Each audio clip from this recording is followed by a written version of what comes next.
இந்திய மல்யுத்த வீராங்கனை வினேஷ் போகத் தகுதி நீக்கம் செய்யப்பட்ட வழக்கில் இன்று இரவு தீர்ப்பு. வினேஷ் போகத்துக்கு வெள்ளிப் பதக்கம் வழங்க வேண்டும் என தொடரப்பட்ட வழக்கில் சர்வதேச தீர்ப்பாயம் தீர்ப்பு வழங்குகிறது. முல்லைப்பெரியாற்றில் புதிய அணை கட்டும் கேரள அரசின் முயற்சியை தடுத்து நிறுத்த வேண்டும் என டிடிவி தினகரன் வலியுறுத்தல். நாடாளுமன்றத்தில் தமிழக எம்பிக்கள் வேடிக்கை பார்ப்பது விவசாயிகளுக்கு இழைக்கப்படும் துரோகம் எனவும் சாடல். குற்றம் சுமத்தி வெளியிடப்பட்ட அறிக்கையை திரும்பப் பெற தயாரிப்பாளர் சங்கத்திற்கு நடிகர் விஷால் 24 மணி நேரம் கெடு, இல்லையென்றால் சட்டப்படி நடவடிக்கை எடுக்கப்படும் எனவும் எச்சரிக்கை. டெல்லியில் மத்திய பட்ஜெட்டிற்கு பிறகான மத்திய ரிசர்வ் வங்கி இயக்குநர்கள் மாநாடு. நிதியமைச்சர் நிர்மலா சீதாராமன், RBI இயக்குநர் சக்திகாந்த் தாஸ் உள்ளிட்டோர் பங்கேற்பு.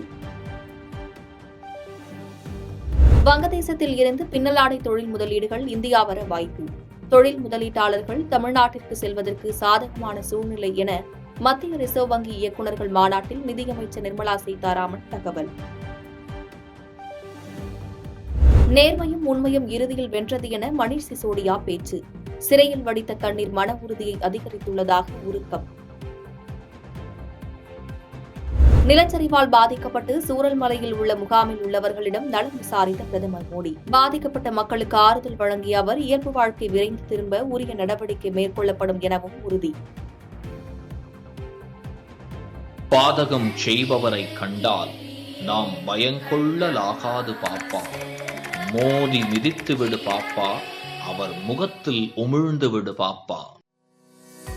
அண்மை செய்திகளை உடனுக்குடன் தெரிந்து கொள்ள இணைந்திருங்கள் இயம்நாடு தொலைக்காட்சியுடன்.